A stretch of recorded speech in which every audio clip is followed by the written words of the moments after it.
Nadia, yoo! I'm going to be taking your husband now. What? What do you mean you're going to be taking my husband now? Like I said, I just got together with your husband, Jason, and we're in some serious love right now, which means he'll be coming with me now as we get out of here. You guys are running away together? Hold on, Vivi. I already get that you have such a problem with men of all types, and it's no joke at all. But now you're going after your own sister's husband? Well, someone like Jason, who's been with a not-so-good-looking woman like yourself, said that he'd rather be with someone who is still young and juicy like myself from now on. Also, he's making a ton of money currently, right? Since he's freelance, that means he can choose to live anywhere we want, and with all of that money he's bringing in, I can stay at home and be his housewife forever. This makes running away with him so easy for me that it's insane. You aren't looking at the whole entire picture here. Oh, the divorce paperwork is in your mailbox for you. And he made sure to end his lease at that apartment he was renting. What? He ended the lease? He told me that he's going to buy all sorts of new things, so things like his furniture and clothing can all be thrown out if you'd like to do that. This is all way too one-sided and crazy. Bye-bye! Hey, Vivi!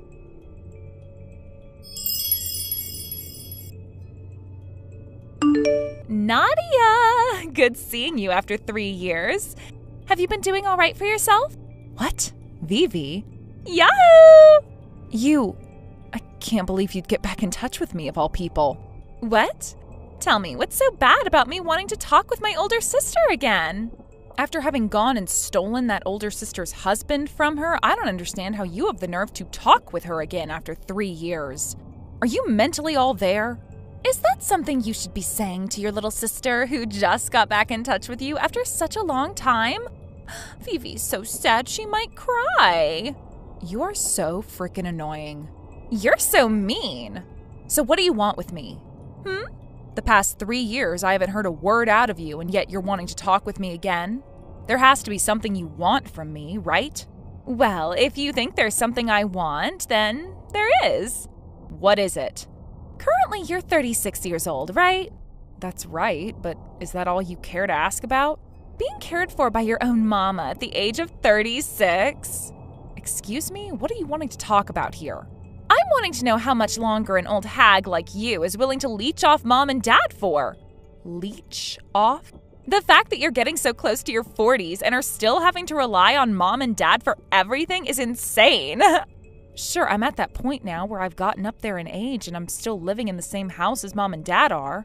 But nothing ever came up about me being the one getting cared for by the both of them. And here's something else that's new to you. This is my house we're living in, and it's really only mom that lives here. What is that? Trying to act all tough now or something? For someone that was still a housewife only 3 years ago, was it really that easy for you to find a proper job right after we ran off? No, it wasn't. So stop trying to act like someone you're not. That is why you living in that house with your parents means that it is them who are still having to take care of you. And just to let you know, I am fully aware that Dad passed away while I've been gone, so we can just leave him out of this. But the fact that you're having to leech off a widow now who only has a part-time job, I feel so sorry for her. Vivi, you have a lot of misunderstandings going on right now. I was never a housewife before you ran off with my husband. What? Around the same time I got married to Jason, my company was rolling out some new things like having a lot of us work from home remotely. So for the most part, I was working from home while I had Jason as my husband. I can understand why you'd see that as me leaving my job, but in reality, I had just been working from my room. And even now I'm at home working remotely for the company. All right. You really think you're making yourself look all professional and employed by saying you're working from home and remotely right now? Well, that's not going to work on me. Hey, what are you trying to say here? Where I'm living right now and who I'm living with at the moment has nothing to do with you, right? No. It has a ton to do with me. Then you tell me why that is. Oh, you still don't know why? I honestly can't even tell what you're wanting to say to me right now. What I'm saying is, Richard and I will be moving back home and in with Mom, so you need to get lost now. That's all. Huh? Who is Richard? He's my current boyfriend. Huh? Then what happened with Jason after you went and stole him from me? Oh, about a month after doing that, he and I broke up. Huh? That quickly? Well, to tell you the truth, Jason said to me that the company he was freelancing for just so happened to be the same company that you worked for, right? He said that the moment the company found out that he had run off with me, he lost all work from said company. Well, I'm sure he did after pulling that. The man in charge of dealing with him and the projects was someone else, but everyone knew that he was my ex-husband and that he became my ex due to some very unfortunate reasons. To think that the man he had left his wife for was her little sister.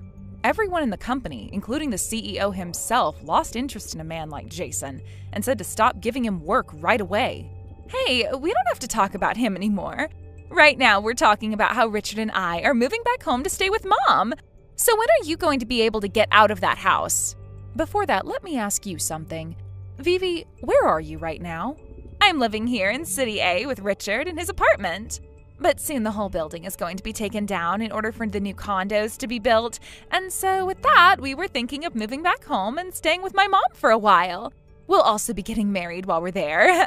That's the plan that the both of us came up with. And after getting in touch with a friend of mine still living in that neighborhood, they told me that you are still living back home with Mom. Nadia, you're in my way right now, so please get out. And when did you talk with that friend of yours? 2 months ago or so. 2 months ago. I see, so you still have no clue then. About what? Right now I'm over in Europe with my husband living together. Did you not hear about that from anyone? Huh? You're in Europe? I ended up getting married to a Dutch man. Huh? While here in the US, he told me that he was going to have to head back to the Netherlands, and so we got married and I went with him. And Mom made sure to come along as well. What the heck? That kind of a lie is way too easy for me to figure out. Why do you think I'm lying to you right now? Because you were never able to speak Dutch in the past. I don't even think you had any interest in Europe before, so you really expect me to believe that you're living over there now? No way, no way. Did you know that before my divorce from Jason, I was taking classes for both Dutch and German? What? After you had taken Jason away from me and left me with a shattered heart and all, I started to take an even deeper liking in Europe and in the Dutch as a whole. Mom then started to come along with me, and we went from being terrible at foreign languages to learning 2 in under 2 years. And that's why we're now able to thrive over here with no issues at all. And if you're wondering who my husband was, well, he was my Dutch and German teacher. Huh? So this is the kind of fantasy world that you 40-year-old hags come up with when you've been forever alone. Scary. I'll be coming back home next Saturday, so I need you out of that house by then.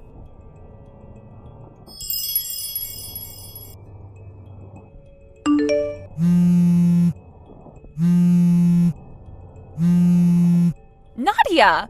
Why? What happened here? What is it this time? There is no house here anymore. Huh? The house I was born and raised in? The house that I was supposed to start living in with Mom and my fiancé? There's no house here anymore. The house was torn down a while back. Hey, what's all of this about? That was my house. Since both Mom and I were moving to Europe, there was no reason to leave the house there empty with no buyers. So we sold it off for the land. What? Thankfully, the man that bought the land was an old friend of Dad's before he passed away. When we spoke with him about what he was going to do with the land, he said he'd be turning it into an apartment complex. And so what you're seeing is the empty land after he tore down the house, before it's going to have an apartment placed on it, right? No way. I never heard about that. Even if we wanted to talk with you about it, you had both Mom and I blocked until very recently, right? We had no idea where you were living, and there was no other way for us to get in contact with you. No way. We already ended the lease on the other apartment and can't go back there anymore. Richard doesn't have a family or anything, so there's no place for him or us to go back to either. By the way, have you noticed a car waiting around there? Huh? A car?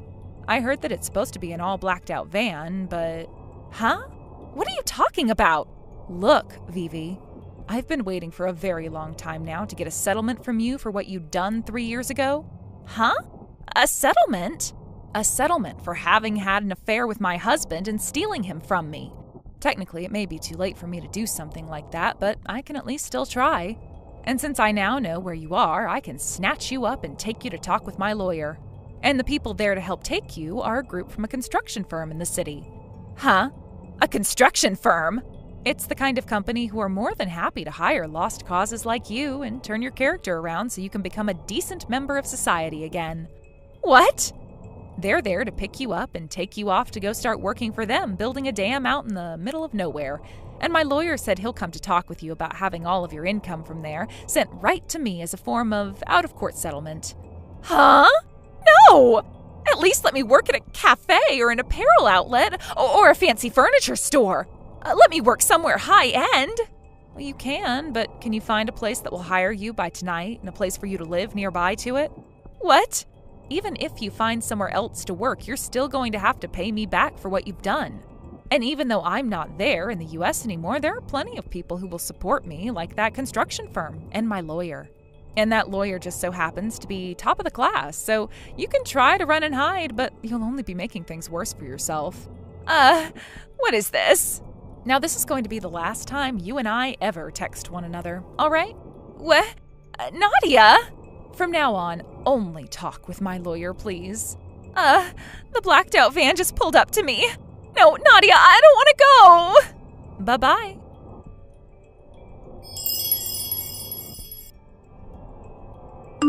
I didn't tell my younger sister, but it turns out that her ex-husband Jason is also working for a construction firm at a different location.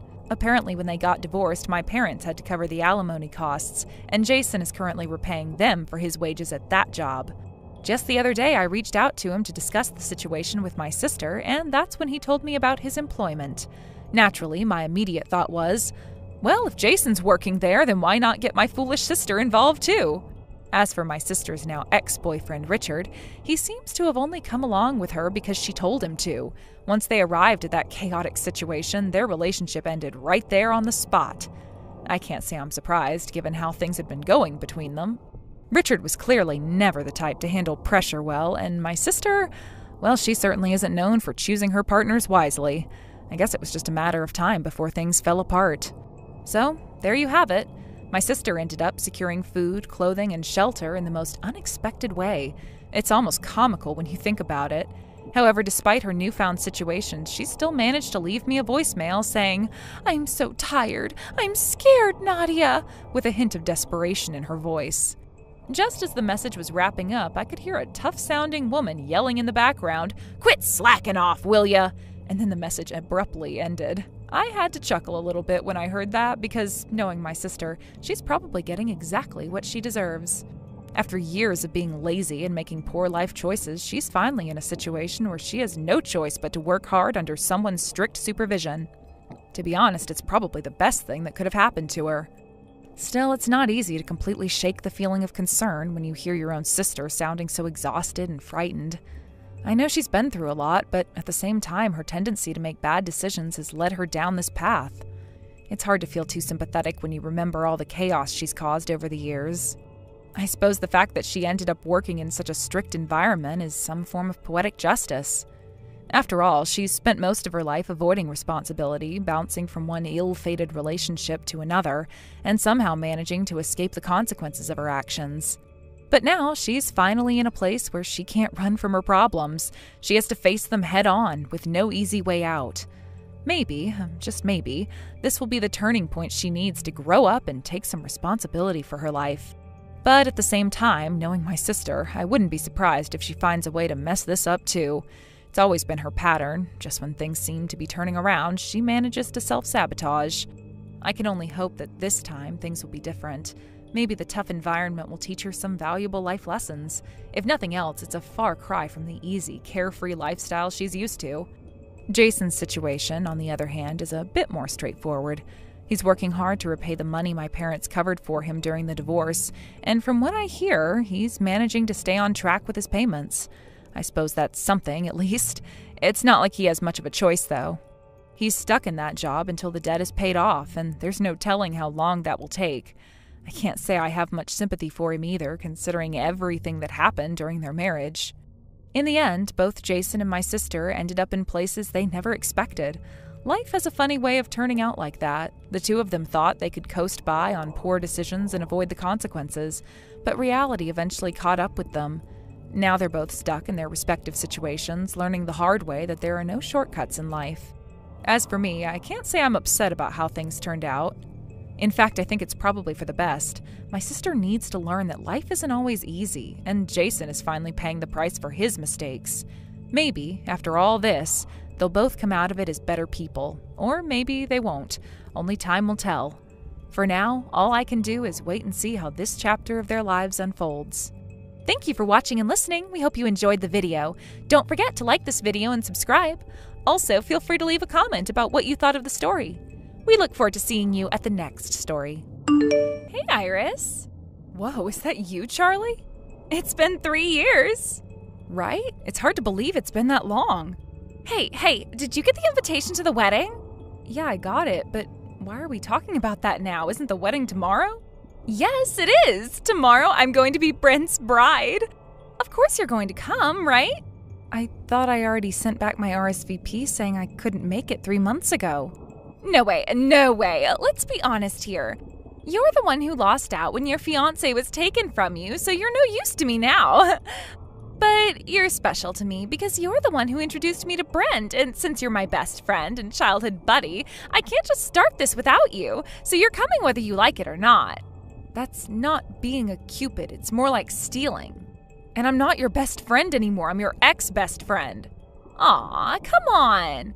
3 years ago, on the night before the wedding, you sent me that cute picture of you and Brent cozying up in a hotel. That led to the wedding being canceled, and I ended up calling off the engagement. I guess it was lucky that we hadn't officially tied the knot yet. Oh, I remember that. You even had the nerve to ask for alimony from me, your ex-best friend, after I took away your fiancé. You really acted like a money grubber. I was just asserting my rightful claims as the one who got cheated on. Once you took Brent away from me, we were no longer friends, not even acquaintances. Well, my dad is rich, you know. So paying a few million didn't hurt me one bit. You are such a loser who can't do anything without daddy's money. Hey! Let's keep the jokes to yourself. That rotten personality of yours is starting to show through your face. That's harsh. Anyway, I'm definitely not coming. So it's forced participation for you. You're going to witness our happiness, and I am dragging you along if I have to. Do you even know where I live now? At my parents' house, right? I heard you went back home after losing Brent, all in shock from being stolen from me. That's old news. Huh? Isn't it? The reason I declined the invitation is that there's obviously no benefit for me, but also because it's just not physically possible to make it. Physically impossible?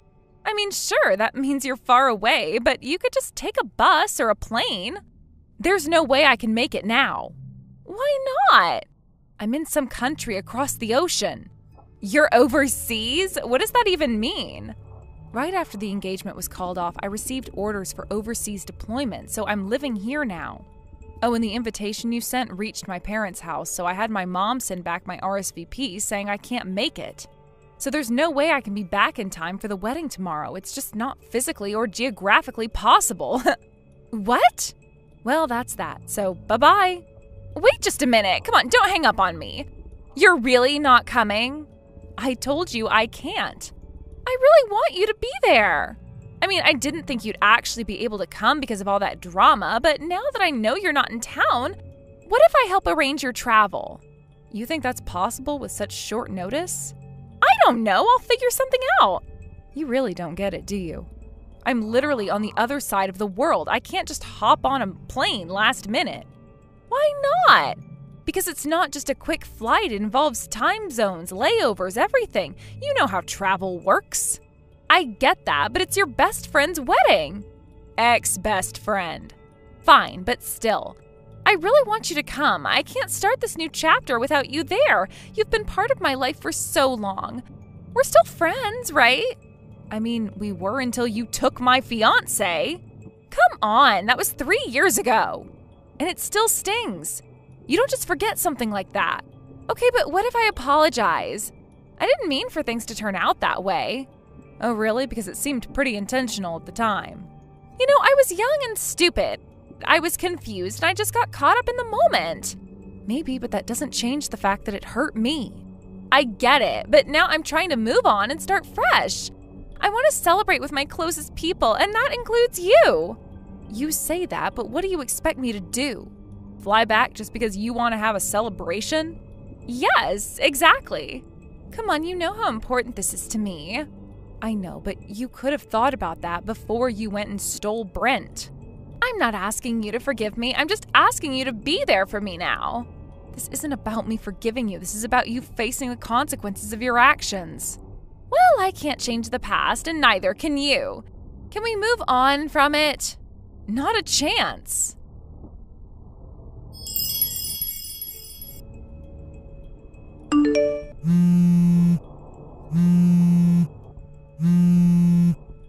Iris! Hey, wait a minute. What have you done? This is definitely your fault, isn't it?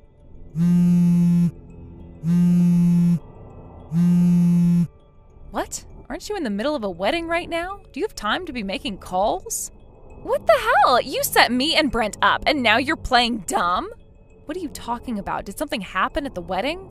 Stop pretending like you don't know. No, seriously, I really don't know what's going on. You need to explain what happened before I can respond to anything. You're being so obvious. Just explain already. If you don't, I'll block you right now.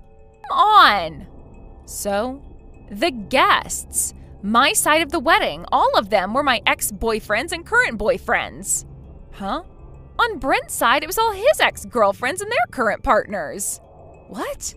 Everyone except family was overflowing with my exes and current boyfriends, along with Brent's ex-girlfriends and current girlfriends. What? What kind of a situation is that? I mean, was it a total mess? I invited all of my friends and colleagues, you know. I got responses confirming their attendance, but somehow my exes and current partners ended up mingling with Brent's exes and current partners. Does that mean you both were cheating? What the hell was that all about? They were throwing accusations at me, telling me I was cheating and bringing up all the awful things said when we broke up. The wedding turned into complete chaos. Why did this happen? I can't explain why. This is your doing, isn't it? Fix this now. I haven't done anything. I told you yesterday I am overseas right now. How could I interfere with your wedding? I have no idea who you were cheating with anyway. Well, I thought you might have given someone in America some orders. I am not going to go through that much trouble. To be honest, I really don't care about you guys anymore. You don't care? I've completely moved on in these 3 years, so I have no lingering feelings. I'm actually married to a guy I met here. What? Oh, and by the way, I have a child too. He's 4 months old. You have a child? I'm juggling my first experience of motherhood, and while it's hectic, I'm really happy. I don't have time nor the inclination to plan something just to ruin your wedding. Whether you guys get married or divorced is completely irrelevant to me now. That's, so if you didn't ruin our wedding, then... Oh, that reminds me. What? I just remembered something, so I'll let you know. What is it? Well, finally this day has come. Inviting me to your wedding, huh? Huh? What is this? This is an email I received on the morning of my wedding 3 years ago. I think it was a warning that something was going to happen at the wedding. I only realized it was sent to me a month later. If the wedding had gone as planned, I wonder if Brent's guests would have included his exes and current girlfriends. Who was the email from? I have no idea. It was from an anonymous source using a free email address. What? I don't know, since it was anonymous. Anonymous? But it did say at the end of the email that the sender was someone invited on the groom's side. That's about your wedding. I'm not involved. This is just my speculation, but maybe they were able to execute what they couldn't do 3 years ago at today's wedding. And it's not just the groom who's a scumbag. It seems like the bride is just as bad, so maybe both of you. What? I can only imagine how many people you've upset. What? Anyway, it's clear that I'm not the mastermind behind this, so I'm gonna hang up now. Wait a second, you can't just leave me hanging. I have to go now. You've got a mess to clean up, and honestly, I have my own life to live. This is unreal. I'm in the middle of the biggest disaster, and you're just leaving? What do you want me to do? In thousands of miles away, I can't magically fix your wedding problems from here.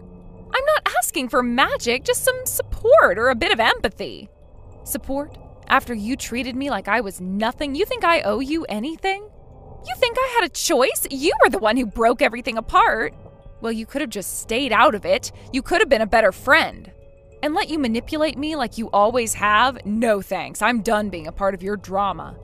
You think I wanted this? You think I wanted my wedding day to end up like this? Maybe not, but you need to face the consequences of your actions. Consequences? You act like you're innocent in all this. I never claimed to be innocent, but I'm also not the one who caused all this chaos. You've got to own up to your part in this. I just wanted to have a perfect day, and now it's ruined. Well, maybe it's a lesson for you. You don't get to just walk over people and expect everything to be fine. I didn't think it would turn out like this. I'm going to hang up now. Goodbye.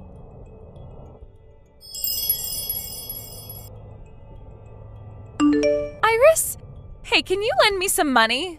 Oh, Charlie. Are you seriously asking for money again? Don't you have any shame left? You have no right to lecture me. You're partially responsible for this mess, too. You should at least want to help me out. Well, my involvement is only because I'm the victim here. I was the one who had my fiancé stolen from me, remember? Just give me the money. $50,000.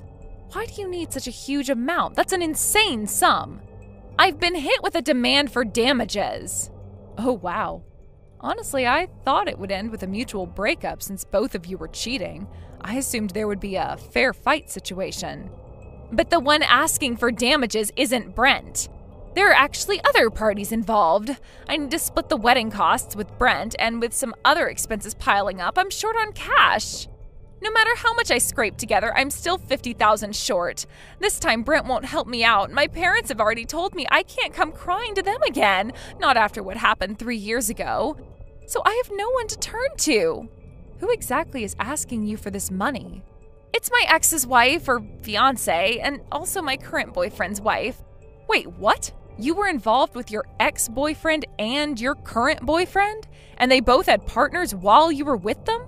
Well, actually, I had received demands for money during these 3 years as well. But when I ignored them and just tried to avoid the situation, they showed up at my wedding. My parents and relatives found out about everything. So besides your boyfriend Army, even their wives and fiancés crashed your wedding? It seems like the anonymous email you received was probably from one of them. You know, the one you told me about. I see. This is entirely your fault. You really dug your own grave here. How can you say that? I mean, I wasn't the only one involved. I mean, really? I've heard you've been like this since high school. What? I went to a different high school in another area, so I didn't know at the time. But I heard that while you were at your school, you were quite infamous among your classmates. You were known for swapping partners, especially among guys from neighboring schools. Apparently, during your 3 years of high school, you went through a large number of boyfriends and were considered a homewrecker and a dangerous person. You probably started pursuing married men or engaged ones back then without realizing the weight of your actions and the responsibilities that come with them. You seem completely unaware of how bad that is. Honestly, it's pretty pathetic. You might just be the worst of the worst. That's cruel. You really didn't have to go that far. I mean, we're talking about my life here. Then stop contacting me. What? Your constant pleas for money are annoying. Besides, I don't have any money to lend to the world's worst homewrecker. Iris, we've been childhood friends. We shared so many memories, and you're just going to throw that away? Former friends. Okay, don't pretend to be close only when it's convenient for you. You can't just come back into my life asking for favors when you've treated relationships like this. Iris! You are so annoying. Goodbye. This is the last time I want to hear from you like this. Wait, don't just hang up. I'm in a really tight spot here. Can't you understand that? Understand? How can I understand when you're the one who's put yourself in this situation time and time again? You brought this upon yourself. But you used to be supportive. What happened to that? Supportive? Being supportive doesn't mean enabling bad behavior. I can't just stand by and watch you spiral down into this mess without saying anything. I know I made mistakes, but can't you help me this one time? I promise I'll pay you back as soon as I can. You always say that, yet here we are again. Why should I believe you now? You've burned me before. Come on, Iris. We've known each other since we were kids. Can't you show a little compassion? Compassion? You're asking for a lot when you've treated people like they're disposable. Your relationships aren't just casual flings. They affect others deeply. I get it. I made mistakes, okay? But can't you see that I'm trying to fix things? I don't want to be this person anymore. Well, it's a little late for that, don't you think? You've already caused a lot of pain, not just to me, but to many others. You need to face the consequences of your actions. Now I'm going to stop texting you. Everything you're saying is starting to give me a headache, so goodbye forever. Wait, Iris!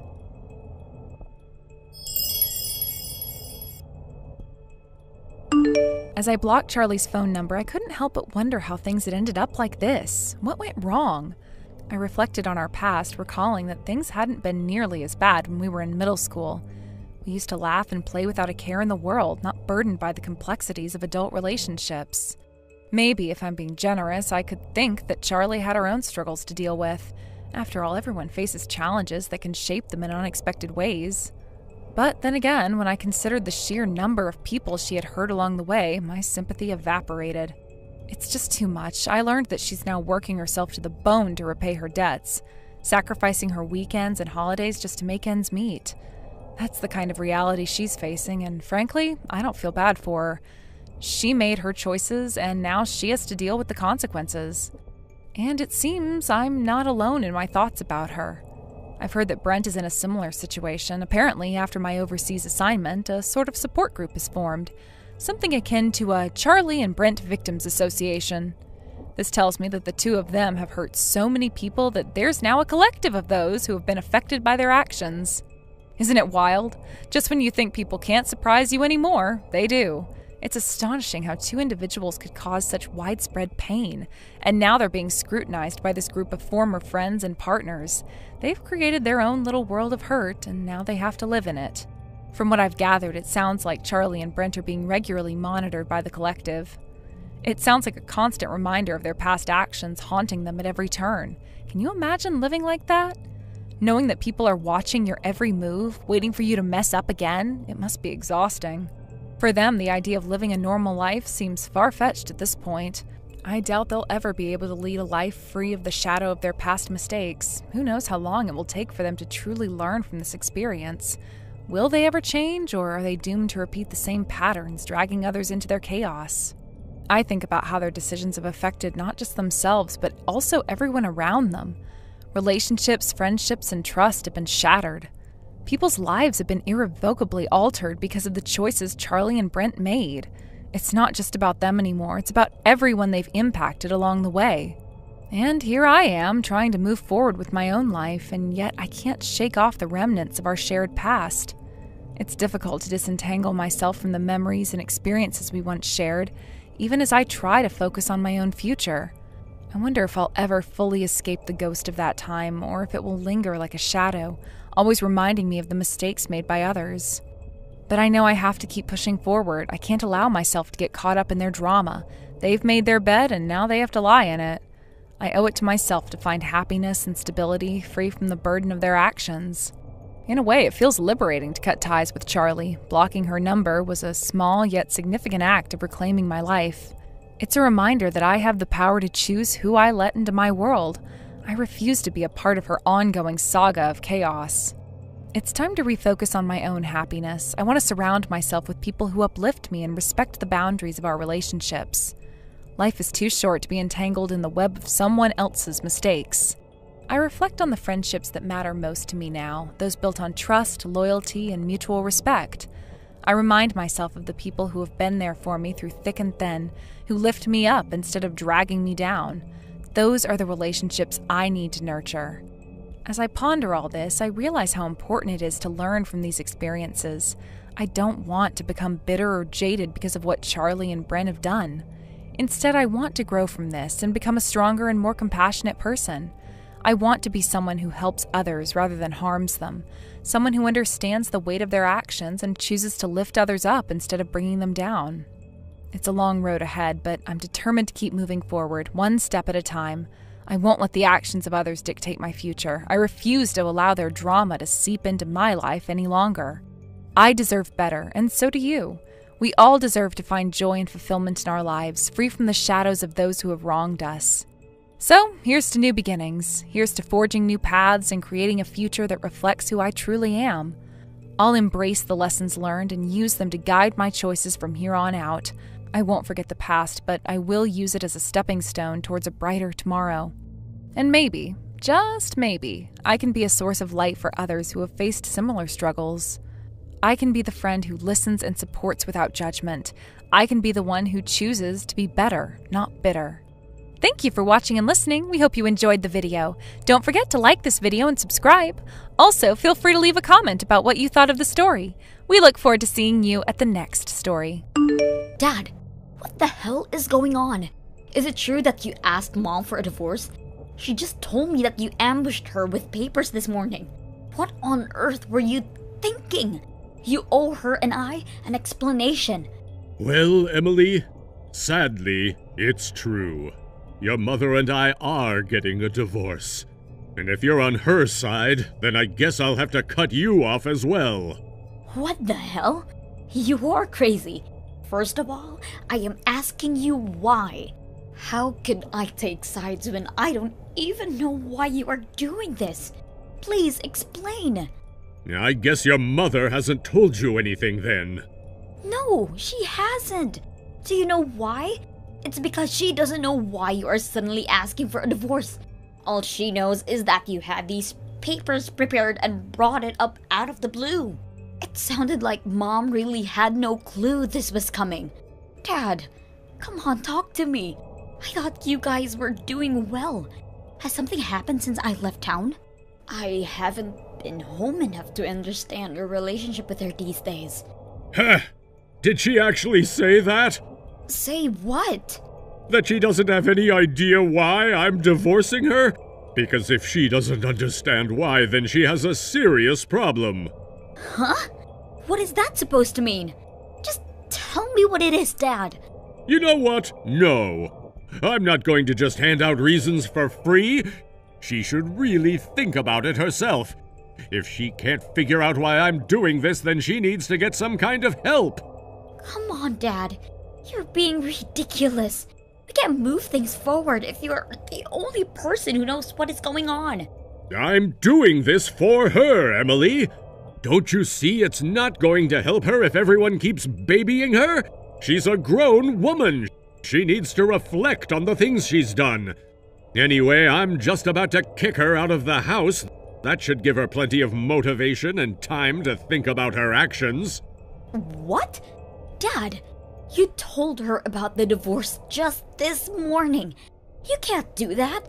There's no need to be cruel to her. Besides, it's getting late. Just let her sleep in my room or something, please.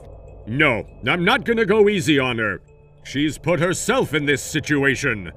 I guess this is difficult to understand for a 25-year-old girl. But you need to grow up and stop being so naive too, Emily.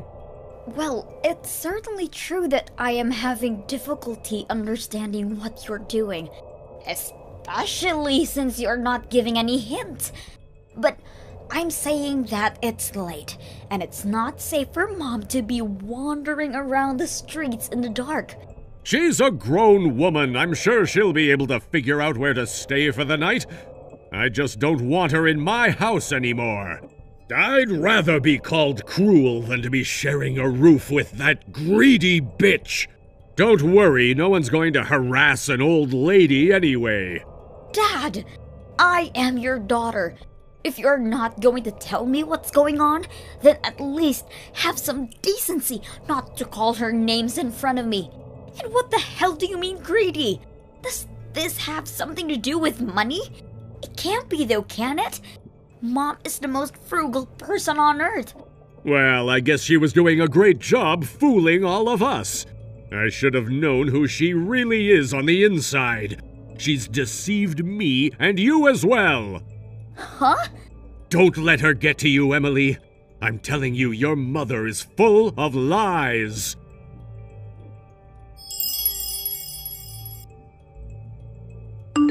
Mom, where are you right now? Did Dad really kick you out? Yes, he did. I was able to find a cab and just arrived at the station. I think I'm going to take your offer to stay with you tonight. If you are still okay with it, that is. Of course you can, Mom. You can stay with me for as long as you need. Thank you, sweetheart.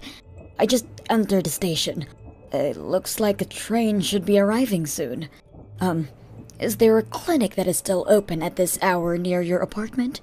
I don't know of any clinics, but the hospital is near the station you get off. Why? Are you feeling ill? Well, I don't want to upset you, but I guess you will find out the second I see you. Your father hit me when he kicked me out. He did what? Where? On your face? Yes. It's not that bad, but it's a bit swollen around the eye. I'd like to get it checked out if possible, just to be sure there's nothing broken. Oh my god, Mom, I am so sorry. I will meet you at the station and we will go to the hospital together. Are you in pain? Are you bleeding? I have a small cut, but it stopped bleeding now. But yes, I am in kind of pain, so I would like some strong painkillers from the doctor if possible. I want to be able to get some sleep tonight. It's been a very long day. Of course. Oh, but your father took most of my cash and credit card.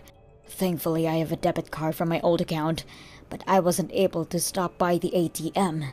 Is it possible to borrow some money from you? I feel horrible asking. I'll pay you back tomorrow when I get the cash out. Mom, don't worry about anything. I got you covered. God, I can't believe he hit you. Why is this happening though? He still won't say? No, but he called you greedy. Do you have any idea why? He said that to my face too. But I honestly don't know why I asked him what he is talking about, but he just yells without any decent explanation. Honest to God, Emily, I haven't spent much money on, well, anything. Yeah, I believe you. You are the complete opposite of greedy. We all know it. I do not know. There must be something real strange going on in his head. Oh, the train is here. Okay, good. I'm glad you didn't have to wait too long. It should take about 30 minutes for the train to arrive into the city. Try to get some rest during the ride, okay? I will be waiting for you at the station exit, and we can talk about everything after we get you cleaned up at the hospital. Okay. Thank you, Emily. I love you, Mom. Love you too, honey. See you soon.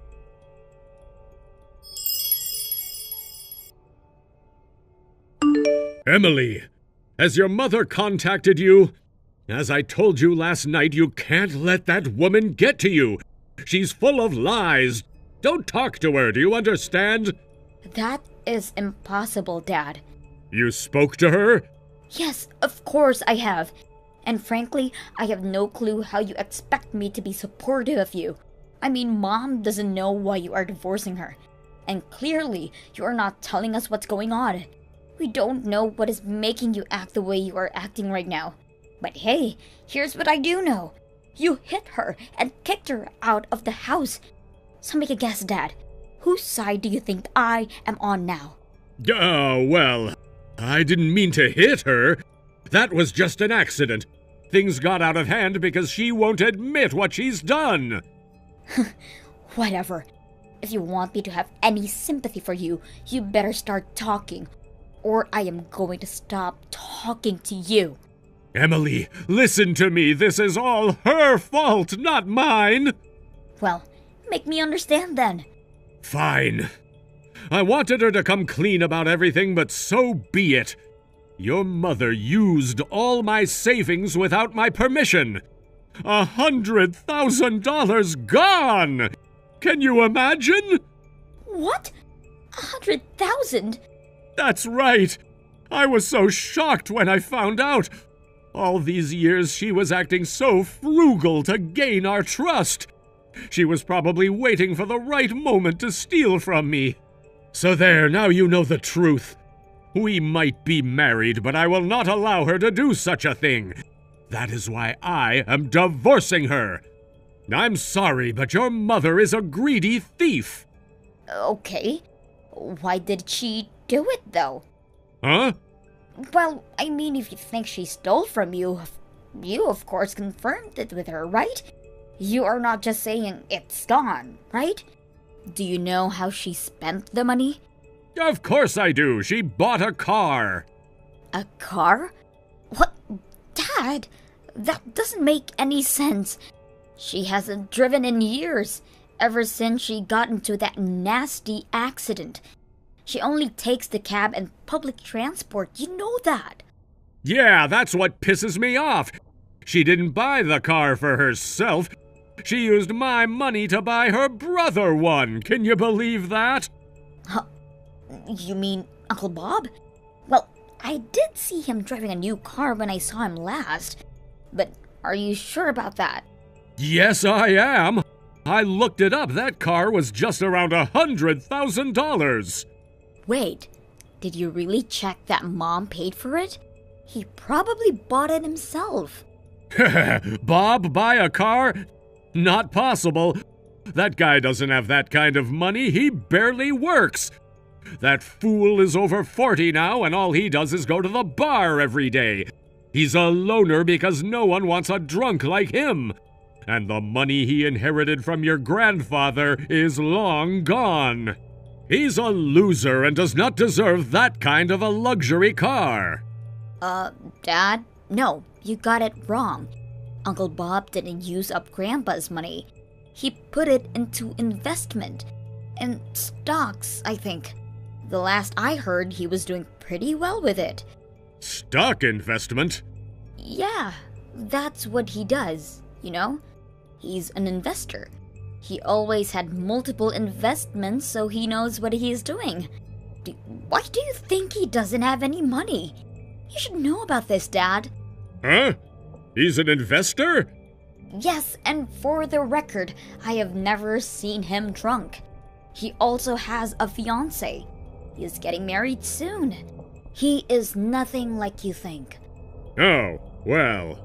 You are being totally strange. How come you're acting like you don't know any of this?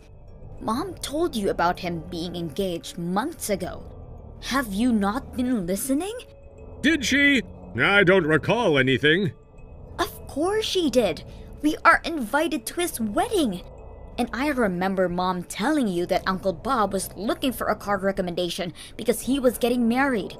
He wanted something more suitable as a family car. So I'm pretty sure that the new car you are talking about is what he bought in preparation of his marriage. Well, it doesn't make any sense. What happened to my money then? If your mother didn't use it to buy her brother a car, then where did my $100,000 go? Seriously, Dad, you need to talk to Mom. I think you are making a huge mistake.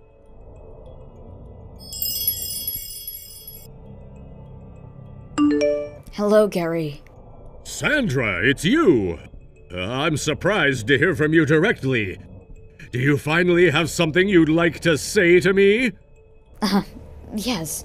So, what is this about me spending your money? 100,000, you say? I never in my life touched anybody else's monies but mine. And the most expensive thing I bought over the years is maybe the dishwasher that was a couple of $100. Why are you accusing me of something that I have never done? You're making everything up in your own head. Well, then let me ask you this. What happened to the money you inherited from your father? There should have been $200,000? You act so frugal and yet you spent the entire thing.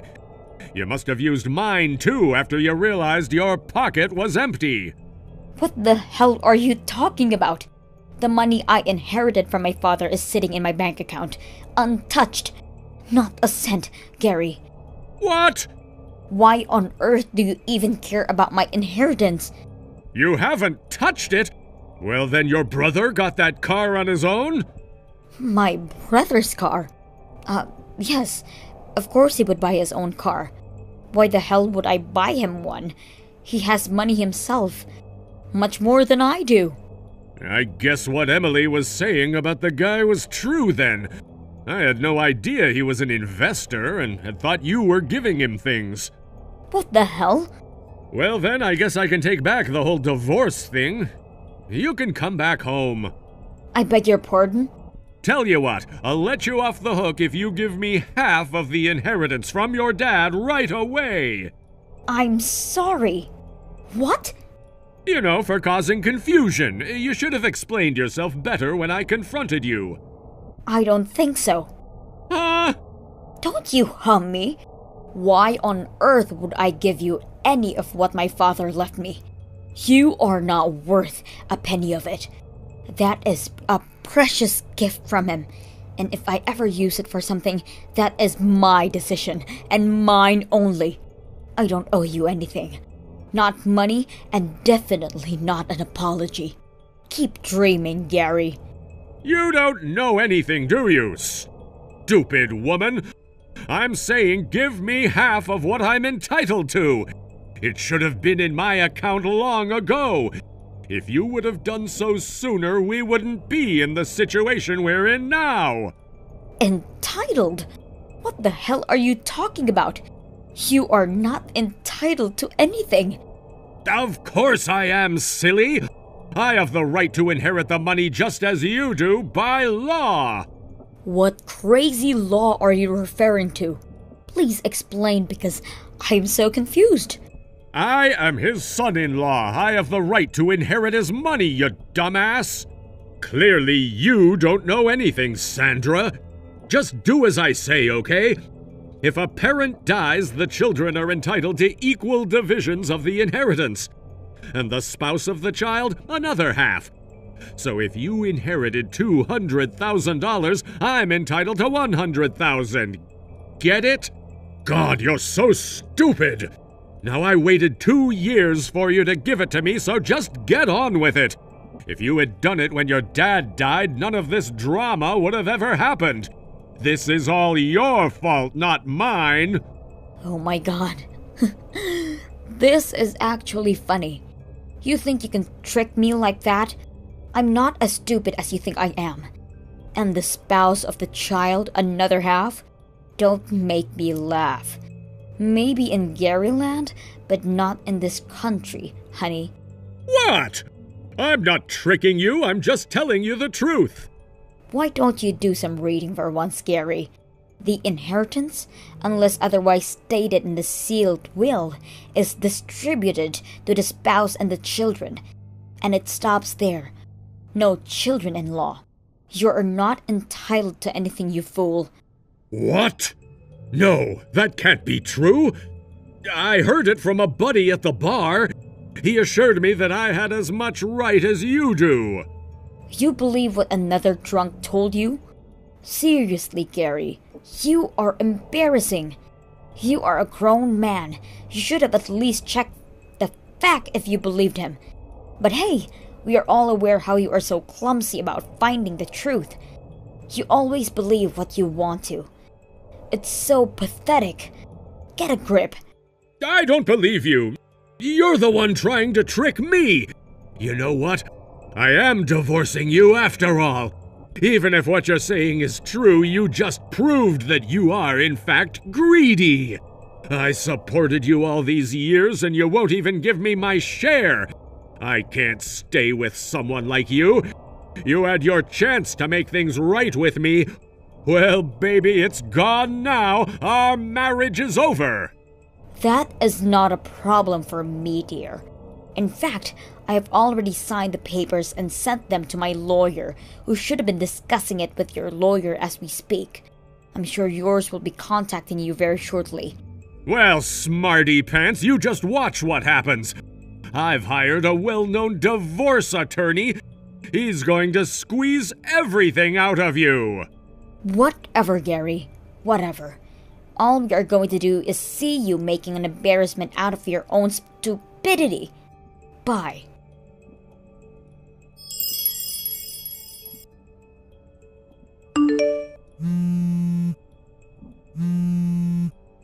Sandra! Sandra, where the hell are you? Answer my damn calls. What is this about suing me for consolation money? On what grounds? And why am I being denied my division of assets? Huh? What the hell are you talking about again? Have you not been speaking to your own lawyer? I shouldn't be the one who has to explain these things to you. Please don't contact me. Just tell me why you're suing me. For what? I never cheated on you. Okay, thank you. Oh my god, Gary. You think a woman can only sue for consolation? Money if the man cheats, don't you? How could you been so blind that you are this dumb? Well, what then? You don't have anything on me! Of course I do. You assaulted me, remember? I have medical records from when you beat me before kicking me out of the house.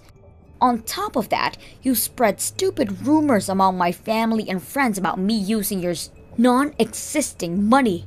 You really did yourself a favor, just adding reasons for me to sue you, Gary. You know I can actually get you arrested for assaulting me, right? Arrest? You can't do that! Yes, I certainly can. But you wouldn't do that to me! I am your husband! You mean nothing to me, Gary.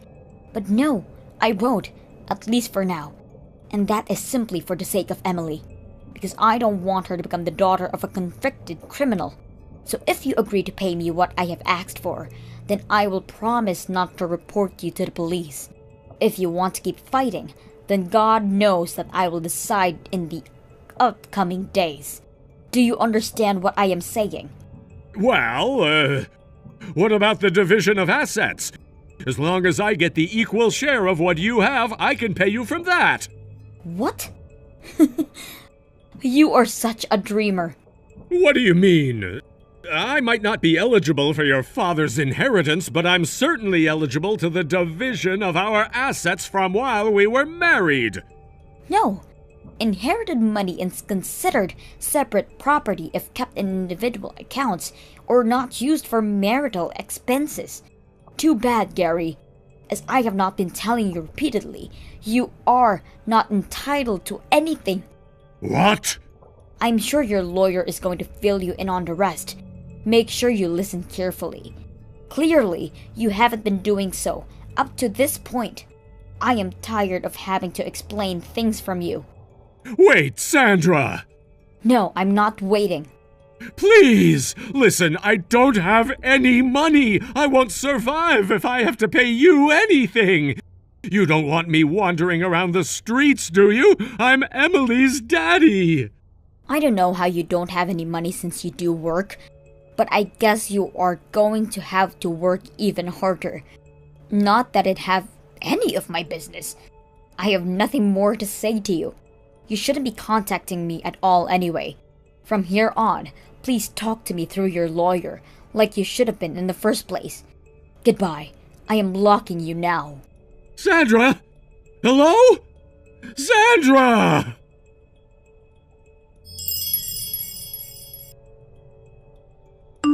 My mother and I were left in shock after the whole thing, for not realizing how dumb and ignorant my father was all these years.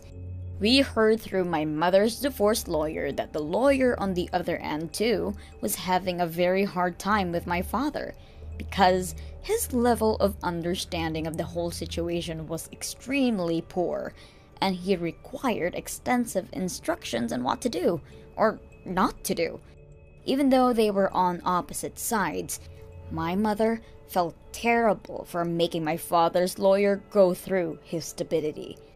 Having no grounds for winning any of my mother's inheritance, and with solid proof of his abuse, not only did Mom keep all her money, but the court also ruled that she received the consolation money she asked for, leaving my father in debt. It turned out that the pathetic man didn't have much money left in his account, because he used all up on luxury items he never needed in the first place, assuming he was going to win money from the divorce. He now cries his sorry bum every night, alone in the filthy old apartment he can barely afford. Matt, listen, I know this is right after the wedding, but I'm going to live separately. I've thought about this a lot today, and I think it would be the best option for you and I for a little while. Oh, and about the living expenses, I'll need $3,500 a month. That should be fine, right? Huh? Carla, what's going on? We literally just got married. The ceremony ended barely an hour ago. We still have the reception to attend, and now you're suddenly announcing you want to live separately? I'm sorry, but could we save all of this for later after we've celebrated today with all of our family and friends? Well, you see, I'm actually feeling a bit queasy. Queasy? What do you mean? Yeah, it started right around the end of the ceremony. I think it's morning sickness. I talked to Smith just a little while ago when we crossed paths, and he suggested that I should take some time off work and move straight into maternity leave. Wait, Smith said that? What's going on here? I thought we were in this together. Why are you suddenly making decisions like this without talking to me first?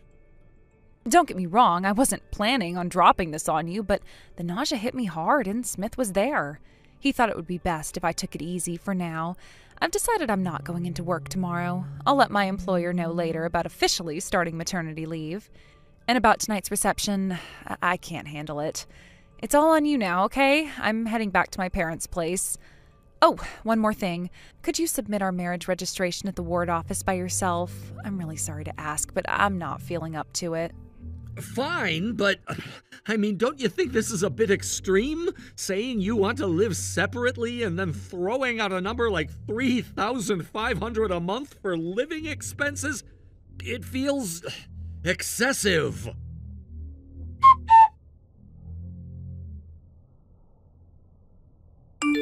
Matt, I heard something. Did you get transferred to the Michigan branch?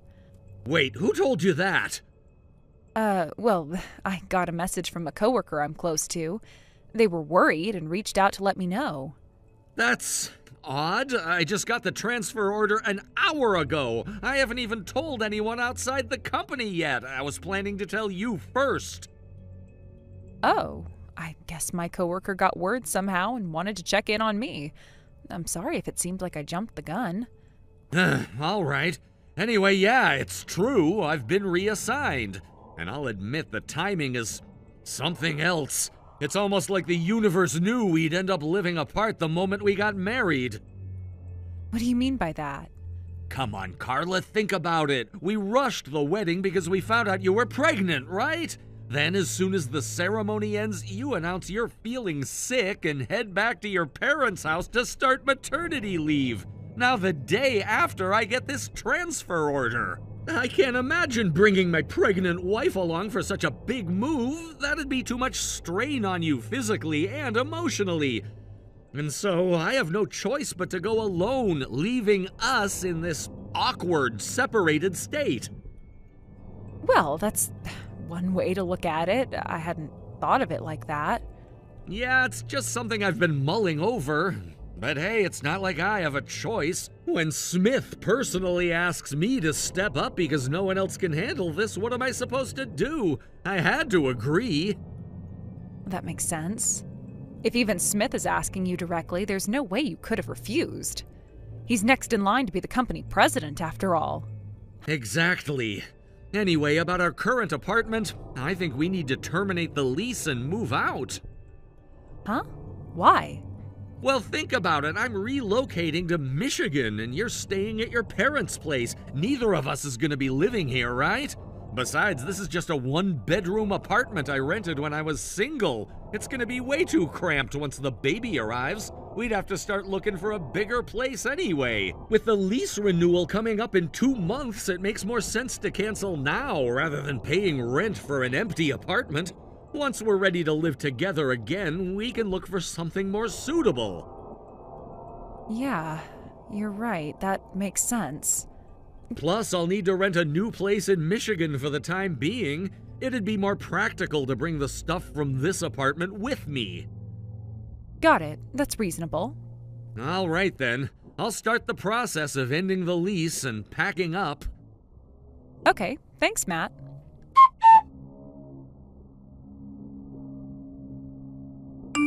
Wow, that was one whirlwind of a move! Don't laugh about it. For me, this was nothing short of a battlefield. I know, man. I want to cheer you up, but honestly, I don't even know what to say to my best friend when he's going through something like this, so cut me some slack here, okay? What's that supposed to mean? No, seriously, I mean it. Still, thanks for sticking by me. Of course. So what's the plan now? How are you gonna handle this mess? First things first, I need to gather evidence. Figures, I get it. Honestly, that blurry photo I snapped in the heat of the moment probably doesn't hold up as solid proof. If only I'd been quick enough to record their damning conversation instead. Sorry about that. No, it's not your fault. If anything, you gave me a crucial lead about their scheme. I wouldn't have realized they were planning to get me out of the picture with this phony transfer. And it's already happening just like you said. Oh, by the way, my wife's friend happens to be a lawyer. She's also got connections with a private investigator. They even do online consultations. Want me to hook you up? For real? Please do. All right, I'll pass your number along to her. She'll get in touch with you soon. Thanks, man. I owe you.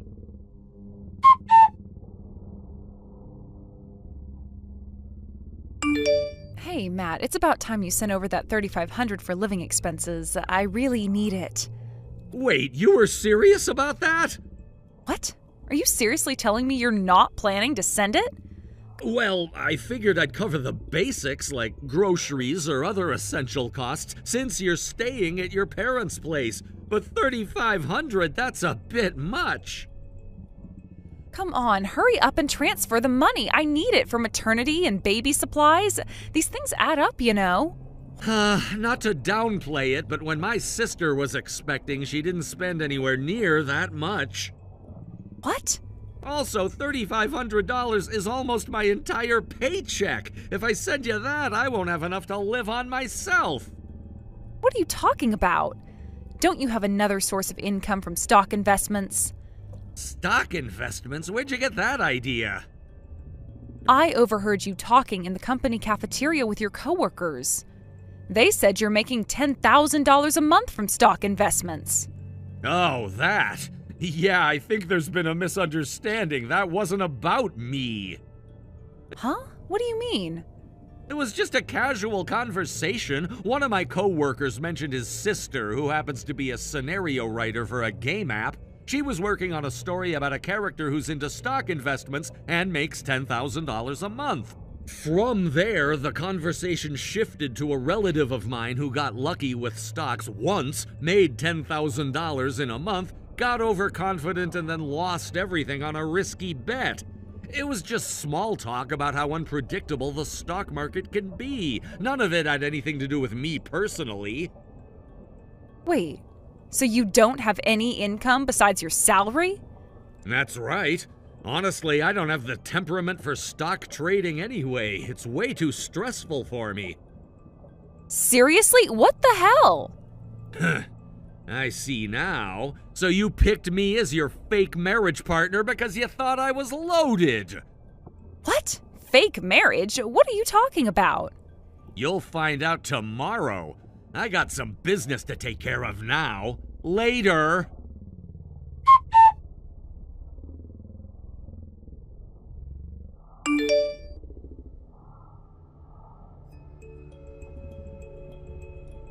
Hey, what is the meaning of this? Demanding a DNA test for the baby? Are you serious? If there's nothing to hide, then agreeing to it shouldn't be a problem. Why are you even doubting me? It's obvious the baby is yours. There's no reason for a DNA test. I'm asking for the test because there's now a very real possibility that the baby isn't mine. What? I've already hired a lawyer and decided to move forward with this matter through proper channels. A lawyer? The fact that a lawyer took on my case means I'm not being unreasonable or making baseless accusations. What are you saying? Your affair with Smith has come to light. That's not true. That's not all. Smith is a married man and his wife just happens to be the daughter of our company's CEO. That connection is likely the only reason Smith is still the next in line for the CEO position, but now his actions have jeopardized that position. It's also clear that to protect his status, Smith likely conspired with you to pin the baby, which is probably his, on me. Not to mention, you both apparently thought I was some kind of stock market wizard rolling in money, so you tried to squeeze $3,500 a month out of me, all while using me as a convenient excuse to cover for your little rendezvous.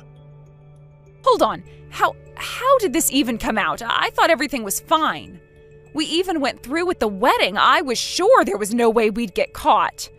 Someone saw you and Smith getting cozy in a corner right after the wedding reception ended. What? They also snapped a photo, even if it's a little blurry, and they overheard enough of your conversation to realize you two were scheming to pass the baby off as mine. After that, I spent the last month, while we were separated, collecting evidence through a private investigator, consulting with my lawyer about paternity tests, and figuring out the next steps for filing a lawsuit. All of this on top of adjusting to a new job in my transfer location. Let's just say it's been a busy month. Wait, just calm down, okay? I am calm. But think about it. Even if the baby isn't yours, on paper it'll still be legally registered as yours once it's born. That's why there are legal procedures to correct these kinds of mistakes. My lawyer has already briefed me on what needs to be done. But come on, you don't want to be that guy, do you? Getting divorced so soon after the wedding would be terrible for your reputation, don't you think? Oh, about that, there's no divorce happening. Huh? What do you mean? Because I never submitted our marriage registration in the first place. What? You didn't file it? Why? Because your affair came to light right before I could submit it. Naturally, I put it on hold. No way. Oh, and by the way, our families already know. So does Smith's wife and her father, the CEO. You told them? Did you seriously think I could resolve all this without telling them? Oh no. Oh, this is the worst.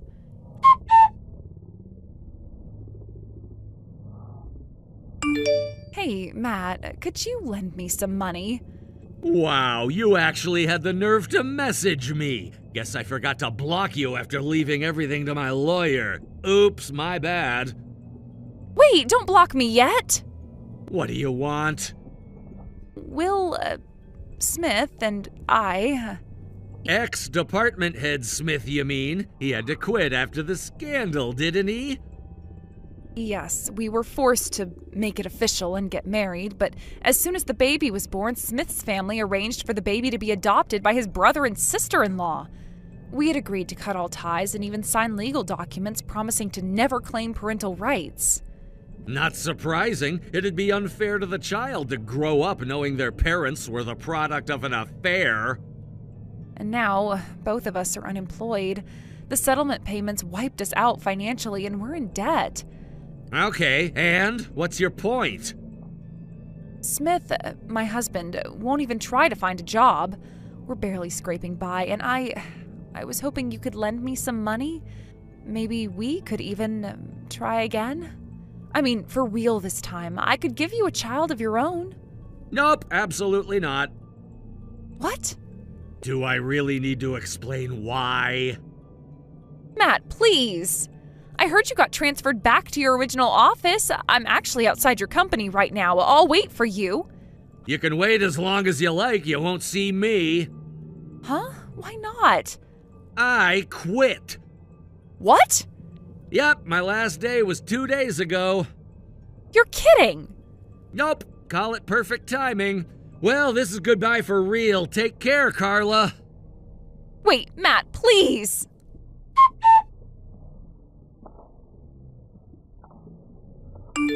At this point, it seemed that Carla had been lingering in front of the company for over an hour, walking back and forth, seemingly lost in her own thoughts.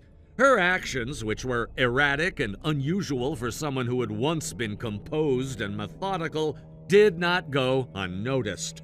Someone had spotted her wandering around, and in response they must have thought it necessary to report what they saw to the authorities.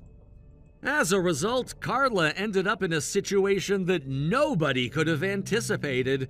She found herself involved with the police. The whole scene had taken a sharp turn, and what began as a simple, solitary moment of confusion for Carla had escalated into something far more serious. The discovery of Carla's unusual behavior triggered a series of events that no one could have foreseen. What was perhaps more unsettling, however, was that her behavior eventually revealed something deeper, something that had been hidden for a while. It was exposed that Carla had been attempting to contact me, reaching out in an attempt to reconcile. Now, this information reaching her husband Smith was the tipping point.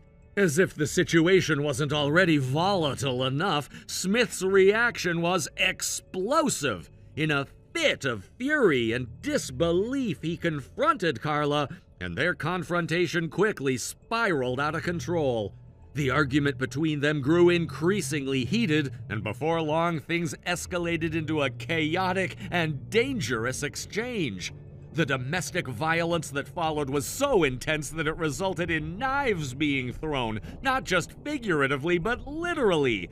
The severity of their argument, which quickly turned violent, necessitated another visit from the police.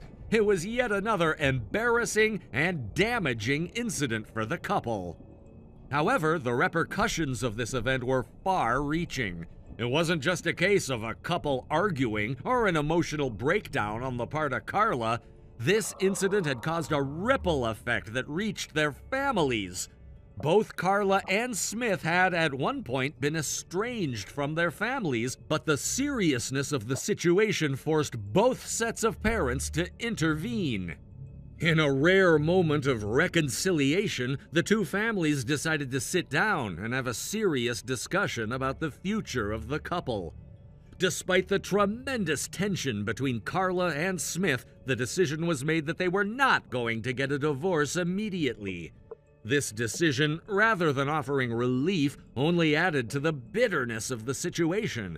Neither Carla nor Smith were happy with this decision, but they were forced to accept it due to the pressure from both families. It became clear that the familial expectations were weighing heavily on them, and that was not something either of them could easily escape. At this point, the only solution presented to the couple was to move far away from everything that had happened, away from the memories of their relationship breakdown, and start anew. This solution came in the form of a distant relative who offered to employ them. The relative arranged for them to be hired as live-in workers at a mansion located in a remote part of the country. This offer was not made out of kindness, but rather as a way to distance Carla and Smith from their prior lives, and presumably to give both of them away to avoid further scandal. The idea was that this job would be a fresh start, a clean slate, away from the toxic environment they had created for themselves. However, the reality of their new life in the mansion was far from what they had imagined. The mansion's owner was a man of considerable wealth and influence, but he was also someone whose personality could only be described as deeply eccentric and, in many ways, inflexible. His strictness bordered on obsessive, and he ran the household with a level of rigidity that could only be described as extreme. It became apparent that the mansion was no sanctuary for Carla and Smith, but a prison. Every day they were subjected to a level of surveillance that was uncomfortable and invasive. No part of their day went unnoticed. They were constantly watched, monitored at all times, from the moment they woke up to the moment they went to sleep. This unyielding surveillance created a sense of constant tension in the air. There was always the feeling that someone was watching, judging, and waiting for the slightest mistake. It was a constant reminder of the lack of control they had over their own lives. In this strange, oppressive environment, Carla and Smith's physical and mental health began to deteriorate. They were expected to work without any real breaks, performing tasks that were both physically demanding and emotionally draining. The mansion, with its high ceilings and cold, imposing walls, felt like a fortress rather than a home. The work they were given was grueling, and it never seemed to end. No matter how much they did, it never felt like enough. The owner's expectations were unreasonably high, and his temperament was unforgiving. If they made even the smallest mistake, it would be met with harsh reprimands or worse. Their lives had become one long, never-ending cycle of work and anxiety. There was no room for personal reflection or relaxation. The idea of taking a break, even for a moment, seemed like a luxury they could no longer afford. The constant pressure began to weigh heavily on both Carla and Smith. Over time, they found it increasingly difficult to maintain any semblance of emotional connection with each other. The stress and the strain of their new life was simply too much. The couple that had once fought for a second chance at love now found themselves distant, their connection eroding as the days went by. The mansion, with its imposing owner and constant surveillance, was like a pressure cooker, with Carla and Smith stuck in the middle, slowly being crushed by the weight of their situation. It wasn't just the physical exhaustion of the work that drained them, but the psychological toll of always being watched. There was no privacy, no moments of solitude where they could simply be themselves. Every action was under scrutiny, and every word they spoke was carefully monitored. This kind of constant surveillance wore away at their sense of identity, leaving them feeling more like servants than human beings. Over time, it became clear that the mansion was not a place of healing or redemption. Instead, it was a place where both Carla and Smith were being broken down, piece by piece. They were no longer the people they had once been. Their former dreams, ambitions, and desires had been replaced by a desperate need to simply survive. Every day was a struggle to endure, to make it through another set of tasks, to avoid making any mistakes that might bring down the wrath of the mansion owner. They had become shells of their former selves, trapped in a life they hadn't chosen, their futures uncertain. As the weeks turned into months, the toll of this lifestyle became even more apparent. Carla and Smith were no longer able to communicate effectively, their relationship fraying at the edges. There was no time to rebuild the bond they had once shared. They were just two people working side by side, going through the motions without any real connection. The mansion owner's constant surveillance had drained them of their energy, leaving them physically weak and emotionally exhausted. The emotional scars of their troubled past had been further deepened by the oppressive atmosphere of the mansion. What had started as a chance for a new beginning had turned into an extended nightmare. At this point, Carla and Smith were no longer even attempting to reconcile their differences. The idea of rebuilding their relationship seemed too distant, too unattainable. They were simply existing, getting by, and hoping that someday, somehow, things would improve. But the longer they stayed at the mansion, the more unlikely that seemed. The oppressive environment had completely crushed their spirits, leaving them questioning whether they would ever be able to escape. The dream of a fresh start had turned into a reality far darker than they had ever imagined.